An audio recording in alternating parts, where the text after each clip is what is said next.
नमस्कार। आज बात करते हैं उन नए नियमों की जिन्होंने इंडिया के यूनिवर्सिटी कैंपस में जैसे एक लाइन खींच दी है, एक बंटवारा कर दिया है।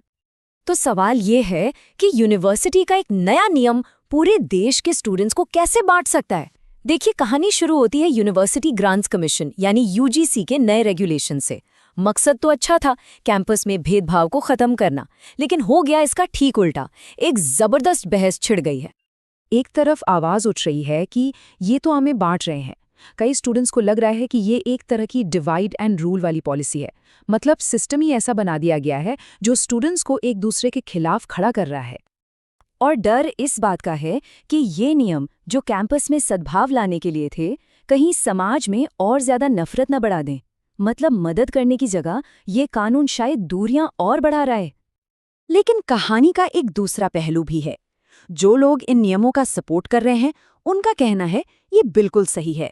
उनका मानना है कि समानता तभी आएगी जब गलत करने वालों के मन में थोड़ा डर होगा।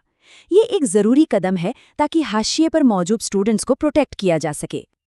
तो चलिए अब सीधे मुद्दे पर आते हैं। आखिर इन नए नियमों में ऐसा है क्या जिस पर इतना बवाल मचा है? एक एक करके समझते हैं। इनका नाम है UGC promotion of equity regulations 2026।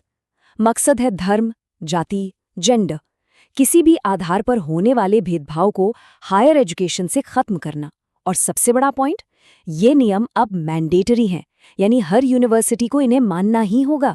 2012 वाले नियम सिर्फ सलाह थे, लेकिन ये कानून है। और इसे लागू करने के लिए एक 3 टियर सिस्टम बनाया गया है। पहला, एक इक्वल अपॉर्चुनिटी सेंटर जो पॉलिसी देखेगा। दूसरा, एक इक्वल कमिटी जो 24 घंटे में शिकायत सुनेगी और 15 दिन में रिपोर्ट देगी। और तीसरा, एक इक्वल स्क्वाड जो कैंपस में घूमकर भेदभाव पर नजर रखेगा। अब सवाल ये है कि इतने सख्त नियम बनाने की जरूरत ही क्यों पड़ी? ये नियम रातों रात नहीं आए। इनके पीछे एक बहुत दुखद वजह है, एक दर्दनाक इतिहास है। देखिए, 2016 में रोहित वेमुला का केस, फिर 2019 में डॉक्टर पायल तड़वी का, दोनों ने ही जातिगत भेदभाव के आरोप लगाए थे। इन त्रासदियों के बाद मामला 2025 में सुप्रीम कोर्ट तक पहुंचा। कोर्ट ने कहा कि अब कोई दिखावा नहीं चलेगा, एक मजबूत सिस्टम बनाइए। और उसी के बाद 2026 में यूजीसी ये नए मैंडेटरी नियम लेकर आया। और अगर किसी को लगता है कि ये सिर्फ कुछ अलग थलग घटनाएं हैं, तो जरा ये नंबर देखिए। यूजीसी के अपने डेटा के मुताबिक पिछले 5 सालों में हायर एजुकेशन में जाति आधारित भेदभाव की शिकायतों में 118% की बढ़ोतरी हुई है।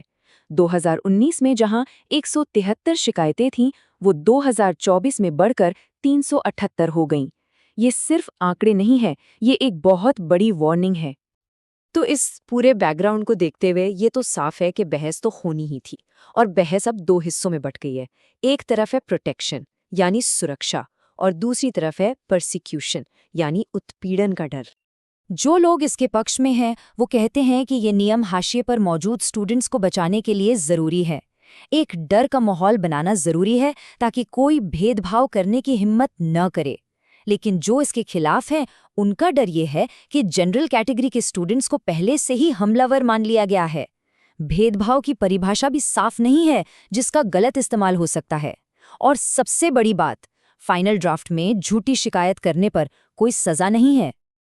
और फिर आरजेडी की एक प्रवक्ता का ये बयान आता है कि जनरल कैटेगरी के छात्रों पर केस होना चाहिए क्योंकि उन्होंने देश के 90% लोगों को उनका हक नहीं दिया।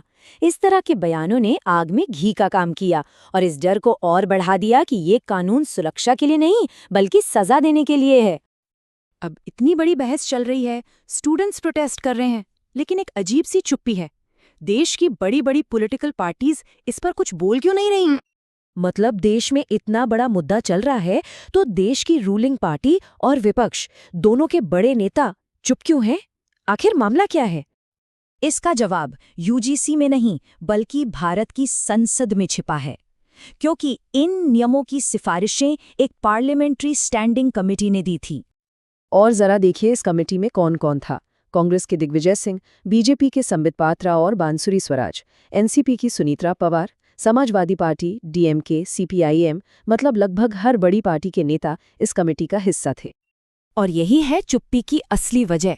कमेटी की सिफारिशें, जैसे कि ओबीसी कैटेगरी को जोड़ना और झूठी शिकायतों पर सजा हटाना, ये सब सर्वसम्मति से पास हुई थीं। मतलब सबने मिलकर हाँ कहा था। तो अब कोई भी पार्टी इसकी खुलकर आलोचना या बचाव नहीं कर सकती, क्योंकि ऐसा करने पर वो खुद ही फंस जाएगी। तो हम एक ऐसी जगह पर आके खड़े हो गए हैं जहां एक कानून जो दरारें भरने के लिए बनाया गया था, वो शायद और भी गहरी खाई खोद रहा है, और इस सब के बीच में फंसा है स्टूडेंट। अब सबसे बड़ा सवाल यही है कि इसका हल क्या है, इसका समाधान कौन खोजेगा।